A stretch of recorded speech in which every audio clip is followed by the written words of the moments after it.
The clinking of silver against her mother's fine china should have been comforting, a familiar rhythm threaded through every childhood memory Lena Hart had of holiday dinners. But tonight, the delicate sound only sharpened the tension tightening across her chest, as if each chime warned her something was about to break.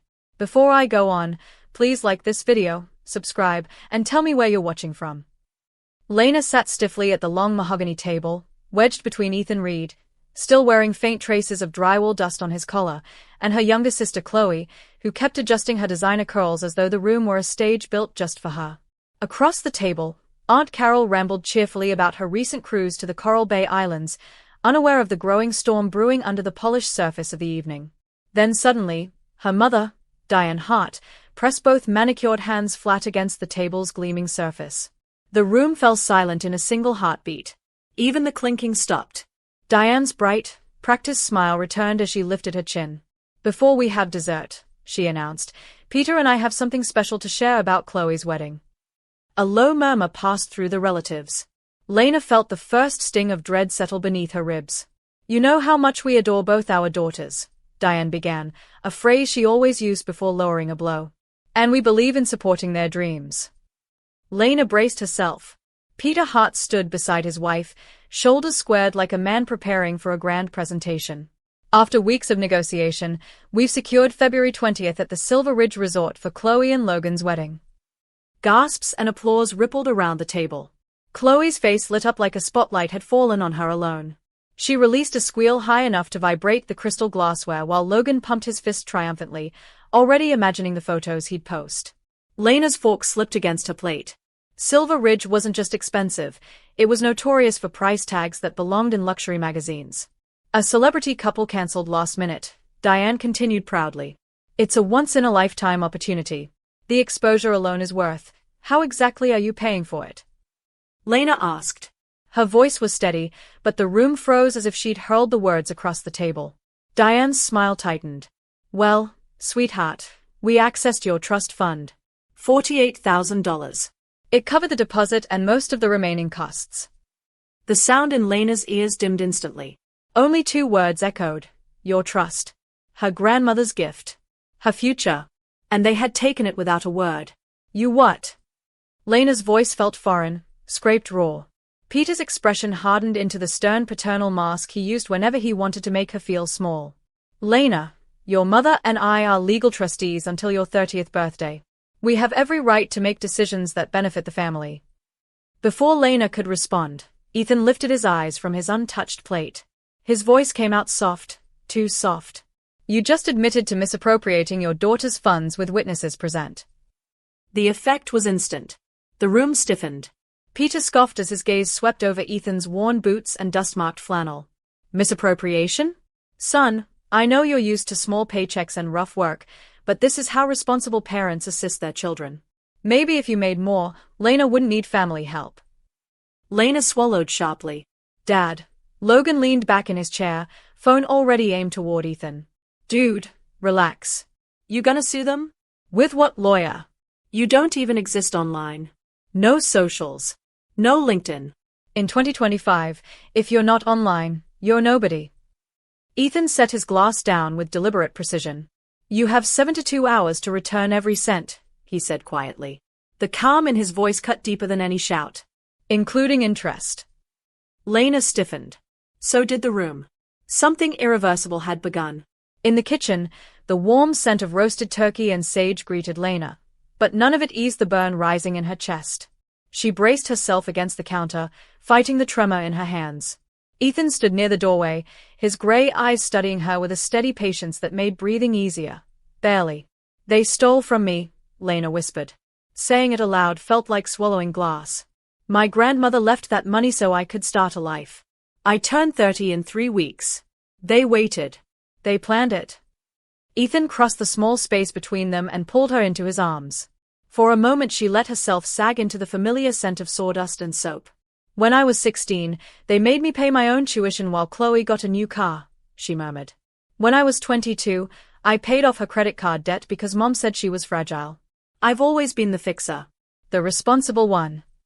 Ethan tipped her chin up gently. "You're also the one they underestimate," he murmured. "And that's going to be their biggest mistake." His words landed with a quiet force.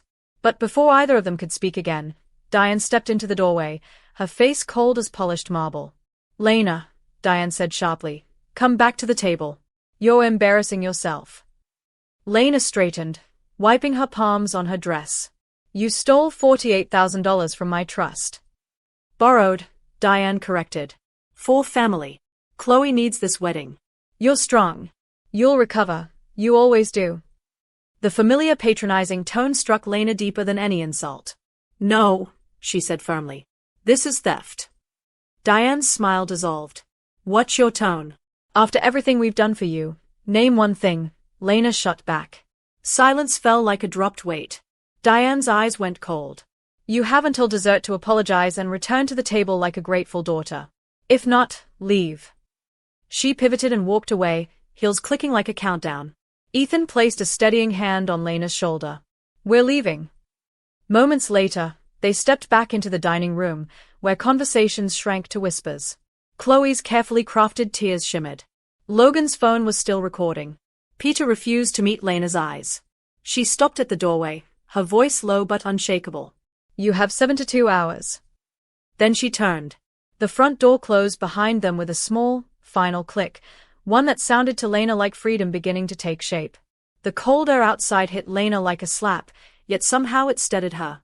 She and Ethan walked to his old truck in silence, her pulse still pounding from what had unfolded inside. As Ethan started the engine, Lena stared out the passenger window, feeling the weight of every stolen dream pressing against her ribs. Monday morning, she sat alone at her kitchen table, staring at her phone as it rang through to the trust administration office. Ethan had left earlier for a job site, giving her one last reassuring squeeze of the hand before heading out.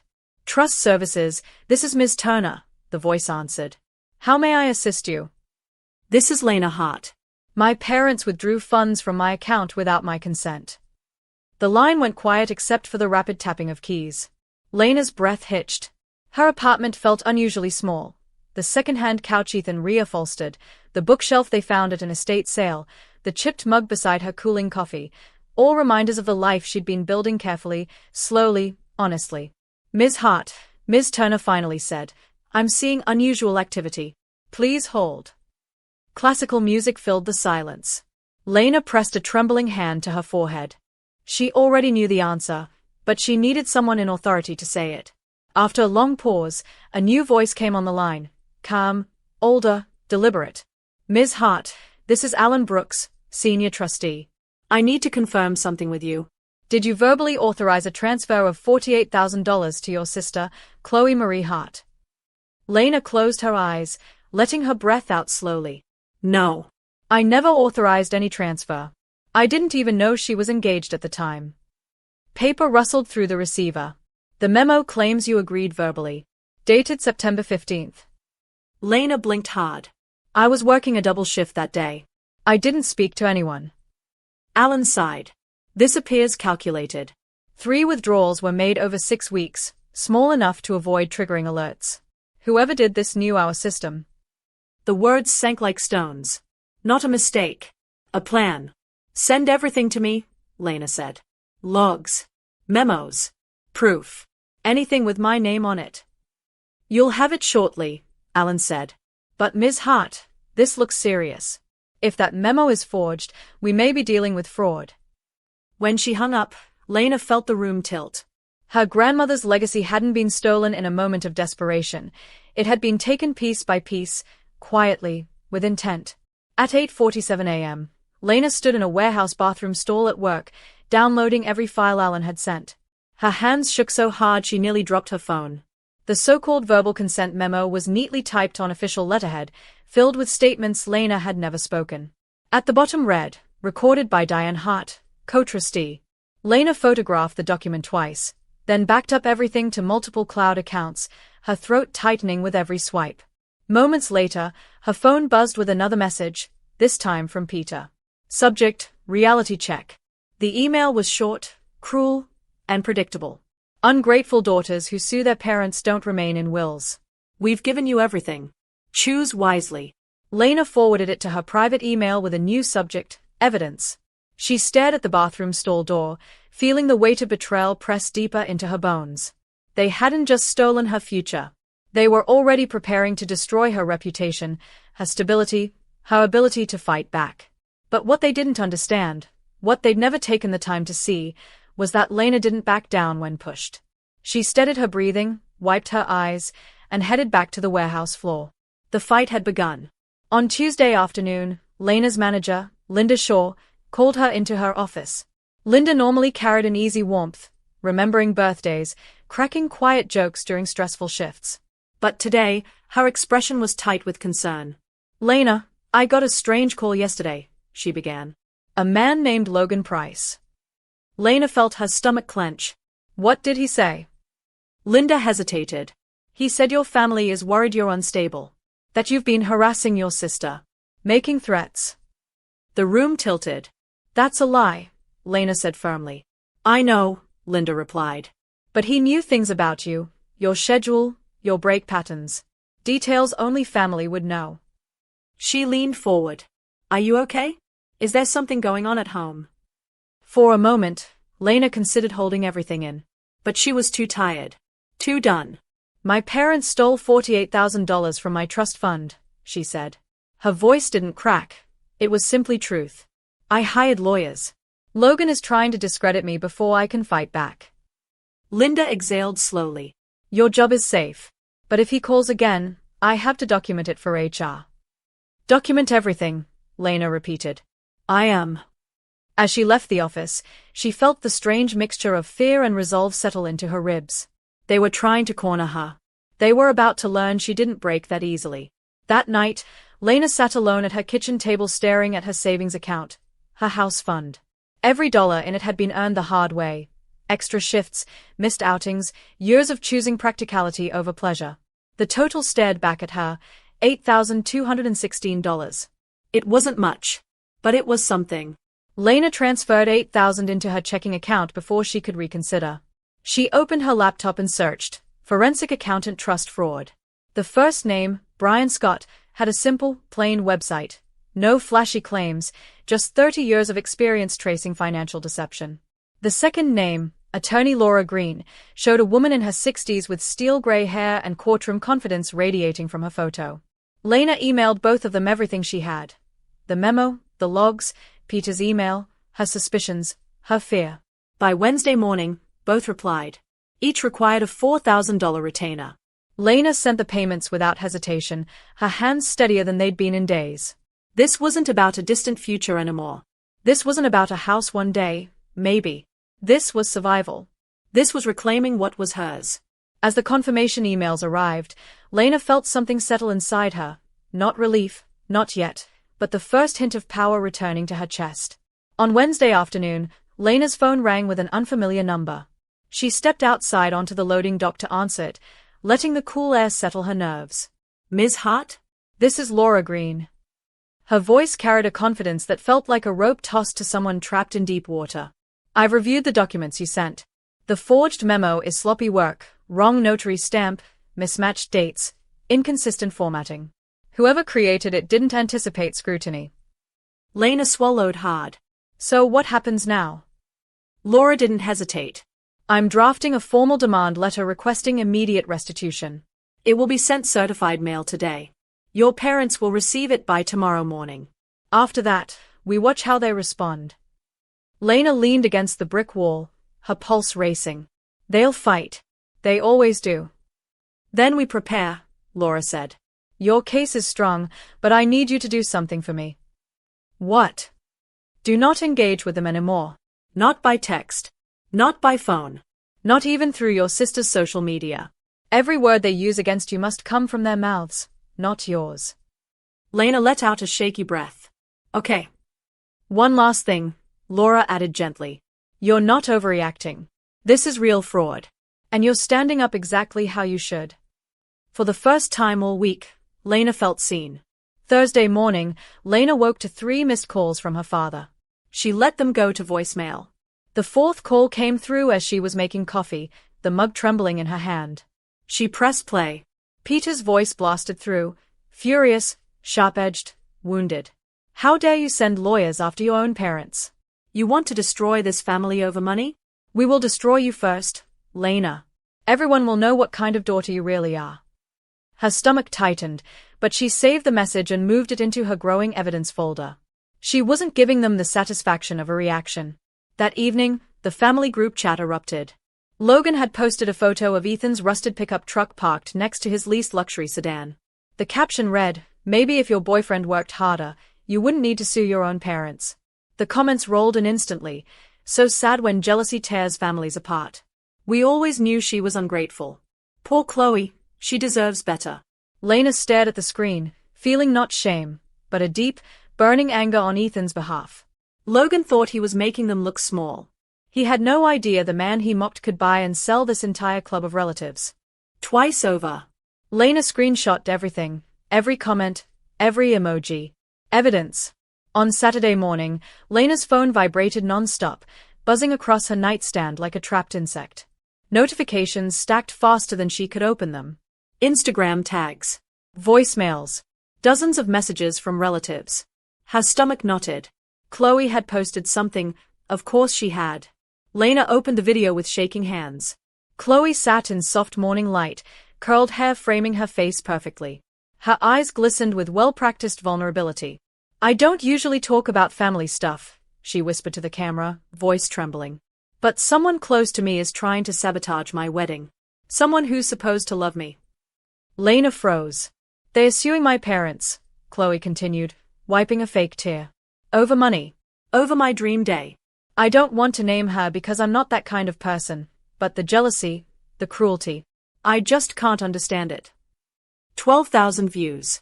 Dozens of supportive comments. "Stay strong, Queen. Some people hate to see others happy. Cut toxic family out." Messages from her aunt, cousins, and a few old neighbors followed. Accusations layered over guilt, layered over entitlement. And then her mother, "I hope you're happy. Chloe is devastated." Was the money worth ruining her happiness? Lena set the phone down slowly, breathing through the hollow ache spreading across her chest. It wasn't the betrayal that hurt anymore, it was how effortlessly they rewrote her into the villain. If you're still watching, kindly hit the like button and subscribe for more powerful stories. An hour later, Ethan knocked gently on her doorframe, finding her sitting on the edge of the bed still staring blankly at her phone. "How bad?" he asked softly.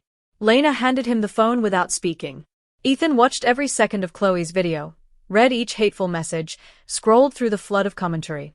His jaw tightened, but he didn't say a word until he'd seen everything. Then he set the phone down with slow, controlled precision. "Get dressed," he said. "We're leaving." "Where?" "Somewhere you can breathe." Lena followed without arguing, numbness wrapping around her like a new layer of skin. They drove north, past the city limits, past the familiar warehouses and apartment complexes, until the roads grew narrower and trees replaced buildings. After nearly an hour, Ethan turned onto a gravel road she hadn't noticed. Weeds brushed the sides of the truck as they bounced along the uneven path. Finally, they stopped at a clearing. In the center stood a 3-story Victorian house, weathered by time and neglect. Peeling paint, sagging porch, cracked windows like old, tired eyes watching the world. "What is this?" she whispered. Ethan cut the engine. "Something I want you to see." He walked toward the house, and Lena followed, heart tapping uncertainly in her chest. The front steps creaked under their weight as they approached, but they didn't collapse. Ethan unlocked the door with a key, one he had clearly owned for weeks, maybe longer. Inside, the scent of dust, old wood, and something faintly floral, like forgotten potpourri, drifted through the air. Dirty sunlight filtered through the grimy windows, revealing dust motes swirling like slow-moving stars. The living room held a massive stone fireplace smothered under layers of grime. Rotting carpet curled at the edges, peeling back to reveal dark hardwood beneath. "It's broken," Ethan said quietly, taking her hand. "Kind of like everything feels right now." Lena swallowed, her eyes sweeping across the cracked molding and water-stained ceilings. "But it has good bones," Ethan continued, lifting a corner of the carpet to expose the oak beneath. They moved through the house slowly, into a dining room with built-in cabinets, a butler's pantry with original glass doors, a kitchen in desperate need of gutting. Upstairs, 5 bedrooms waited in various stages of decay. In the master bedroom, dust-covered windows framed a wide view of the 3 wild acres behind the house. Through the grime, Lena saw something unexpected, not ruin, but possibility. "Why show me this?" she whispered. Ethan's answer was simple, almost gentle. Because everything broken can be rebuilt. Back downstairs, Ethan guided Lena to the center of the living room, where the fireplace loomed like a relic waiting for resurrection. Dust covered everything, yet the structure beneath it all felt solid, anchored, enduring. Ethan took both of her hands in his, grounding her. "We can build our own life here," he said softly. "A life that isn't dependent on your parents' approval, or their control, or their money. Something that belongs to us." Lena stared at him, stunned by the quiet conviction in his voice. For years, she had twisted herself into impossible shapes trying to fit the outline of the daughter her parents wanted, compliant, useful, invisible. Standing in this wreck of a house, with its peeling paint and cracked windows and forgotten beauty, she realized she didn't want that anymore. She wanted this. A place with flaws and history, a partner who saw her as worthy without needing her to prove it. Her breath caught. "I want this more," she whispered. Ethan smiled faintly, a small curve of understanding. "Good." They stepped outside, walking the perimeter of the overgrown property as the sun dipped lower. The world felt wider here, quieter. But just as Lena began to feel herself settling into that new quiet, Ethan's phone rang, sharp, slicing through the stillness. He glanced at the caller ID, and something in his posture changed, his shoulders straightening, his expression going unreadable. Ethan stepped several feet away before answering, his voice shifting into a tone Lena had never heard from him, focused, controlled, authoritative. "Yes. I've reviewed the acquisition timeline," he said, gaze fixed on the tree line. "Board approval will be finalized by Tuesday. Liquidity is secured on our end." Lena blinked. Acquisition? Board? Liquidity? The man she knew never talked like this. Not once. "No, the merger won't affect our property holdings," Ethan continued. "If anything, it strengthens the portfolio." Portfolio? Whose portfolio? Her heartbeat picked up speed. She watched him as fragments drifted toward her. Due diligence, finalized purchase agreements, wire authorization. These weren't contractor conversations. This wasn't the voice of someone who struggled to make ends meet, who wore worn boots and dusty flannel. This was the voice of a man accustomed to power. When Ethan hung up, he stood still for a moment, staring at the dying sunlight. Slowly, he turned back to her, face gentler but shadowed by something unspoken. "Ethan," Lena whispered. "What aren't you telling me?" He reached her in 3 strides, cupping her face in warm, calloused hands. "Something that's going to change everything," he murmured. "But not yet. Let them think they are winning for a few more days." A shiver went through her, not fear, but recognition. Strategy. Resolve. Trust. She nodded slowly, choosing belief over doubt. Because for the first time in her life, someone was fighting for her, not against her. By Monday afternoon, the 72-hour deadline Ethan had set passed quietly, but the silence only built Lena's unease. She sat in her car during her lunch break, chewing a protein bar that felt dry as chalk. When the phone rang, she nearly dropped it. "Lena?" Laura's voice was tight. "We have a complication." Lena squeezed the steering wheel. "What kind?" Their attorney submitted counter-evidence. A 5-year-old screenshot of a text message from you to Chloe. Lena's stomach tightened. "What does it say?" "It says, 'What's mine is yours, sis red heart hash.'" Lena closed her eyes. That text had been about a pair of discounted boots Chloe wanted after a breakup, not $48,000. "They are framing it as a pattern of gifting," Laura explained. "A jury might see it as evidence you willingly share resources with your sister." Lena pressed her forehead against the steering wheel, fighting the wave of exhaustion threatening to drown her. "So what now?" "We can still fight," Laura said gently. "But the case becomes longer, more expensive, and riskier. 18 months minimum. Or," she hesitated, "you can walk away." The words hung between them, heavy and suffocating. When Lena ended the call, she stared at her reflection in the rearview mirror, eyes tired, shoulders hunched, spirit cracked but not broken. She wasn't sure which option hurt more, fighting or surrendering. Thursday evening, Lena made the call she'd been dreading. When Diane answered on the first ring, her voice was sweet with triumph. "Lena, darling. I knew you'd come to your senses." Lena swallowed the bitterness rising in her throat. "I'll sign whatever you want." "Wonderful," Diane said. Chloe's pre-wedding gala is Saturday night at the Lakeview Club, 200 guests.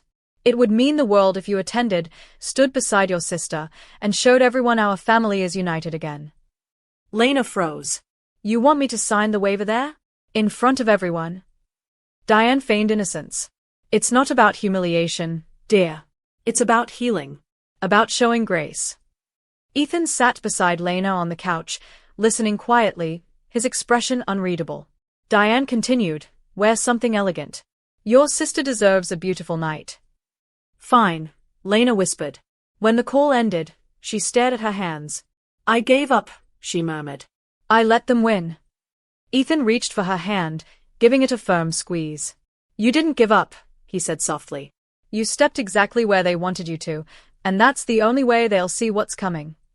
His tone gave her pause, but he said nothing more. On Friday afternoon, Chloe posted an Instagram story. Perfect lighting, perfect nails, perfect smile. She held Logan's hand close to the camera, their rings gleaming as she whispered, family always finds a way to heal. Love wins. Beneath the video, comments poured in praising her strength, her grace, her heart. Lena felt a familiar hollow ache, but before it could grow, Ethan's phone buzzed. He glanced at it, then showed her the screen. Logan had texted him directly, your girl finally learned her place. Maybe you should too. Ethan deleted the text without comment. Instead, he pulled up a different email, one Lena hadn't seen. The Silver Ridge Resort booking confirmation. The entire $48,000 deposit officially paid. Non-refundable, Ethan murmured. They committed everything. Lena nodded numbly. They won, she whispered. But Ethan didn't answer. Instead, he opened a drawer and retrieved a sleek watch Lena had never seen him wear, a vintage timepiece of unmistakably high value. He fastened it to his wrist, catching her gaze as the metal glinted in the light. The trap only works, he said quietly, if they think the cage is empty. Lena stared at him, breath-catching. Ethan, who are you? He gave her a slow, quiet smile. You'll find out tomorrow.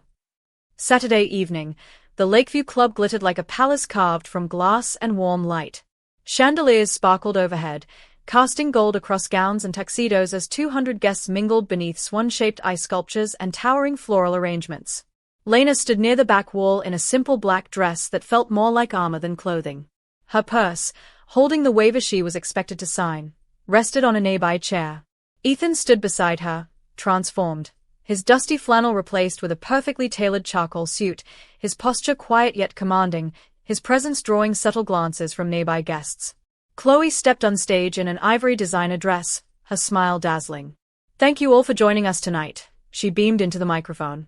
This night celebrates love, and the incredible generosity of my parents, who gifted us the Silver Ridge Resort for our dream wedding. Applause erupted. Diane dabbed fake tears. Peter basked in praise. Then Chloe clasped her hands. And now? I want to invite my sister Lena to join me on stage. 200 heads turned. Lena felt a chill crawl down her spine but moved forward, refusing to let her legs tremble. She reached the front as her father approached, pulling a gold pen from his jacket and unfolding the waiver with smug certainty. His smile said the surrender was complete. But just as he lifted the pen toward her, Ethan stepped forward. Ethan didn't raise his voice. He didn't need to. His calm, steady tone cut through the room like a blade. Chloe, he said, check your email. Confused murmurs rippled through the crowd. Chloe blinked and unlocked her phone, her smile faltering. Then her face drained of color. What is this? Diane hurried forward. Sweetheart, what's wrong? Our wedding, Chloe's voice cracked. The Silver Ridge Resort canceled our reservation. They refunded the deposit. All of it. Gasps erupted across the room. Impossible, Peter snapped. There must be some mistake. Ethan's expression remained composed. There's no mistake. I ordered the cancellation. A stunned silence fell. I'm Ethan Reed, he continued evenly, CEO of Reed Hospitality Group. We acquired the Silver Ridge Resort last week. The room froze, breath held, eyes wide. Ethan lifted a hand. A screen behind the DJ flickered on, displaying corporate documents, acquisition papers, and then Diane's forged consent memo in large, undeniable print. The transfer of Lena's trust fund was fraudulent, Ethan said. This document proves intent. 3 attorneys in navy suits entered, led by Laura Green. Peter and Diane Hart, she announced. Either initiate full restitution of $60,000 immediately or we file criminal charges Monday morning. Panic rippled through the family. Peter's hands shook as he pulled out his phone, reluctantly draining accounts, taking out emergency credit. Anything to meet the demanded amount. Logan slipped out the back unnoticed. Chloe collapsed into a chair, makeup streaking down her cheeks. In front of 200 witnesses, the facade crumbled. 6 months later, the lighthouse beam along Harbor Point cut through the dusk in slow, steady arcs, as if marking a new rhythm for Lena's life. On a rocky cliff overlooking the ocean, she stood in a simple cream dress surrounded by 40 people who truly cared for her. Friends, a few kind coworkers, neighbors she'd grown close to. No Diane. No Peter. No Chloe. No Logan. Just the people she chose. Ethan stood beside her, his gray eyes soft as Laura Green officiated their small ceremony. The vows were brief but real, spoken without spectacle or staged perfection. When Ethan kissed her, the waves crashed below like applause from the earth itself. Later, they drove back to the Victorian house, the one once broken, now reborn. Fresh white paint gleamed on the porch railings. New windows invited in the sunset. Inside, the crown molding Lena restored curved elegantly along the ceilings, and the massive stone fireplace glowed with new life. They had poured time, sweat, and $20,000 recovered dollars into this home. The rest of her reclaimed trust sat in an account labeled ours. Meanwhile, in Palm Shore, Chloe attempted to check into a luxury hotel, only to be denied entry, flagged across every Reed hospitality property. Back on the porch, Lena sipped warm tea as the ocean breeze brushed her hair. Her phone buzzed, a message from Diane. We need to talk. I'm sorry. Lena set the phone face down, feeling no urge to respond. Not anger. Not sadness. Just freedom. Ethan wrapped an arm around her shoulders. The lighthouse beam swept over them again, steady and sure. For the first time in her life, Lena Hart wasn't fighting to belong. She was finally home. Thank you for walking with Lena to the very last line. If you believe healing is possible, even after betrayal, hit like, subscribe, and share your reflections in the comments.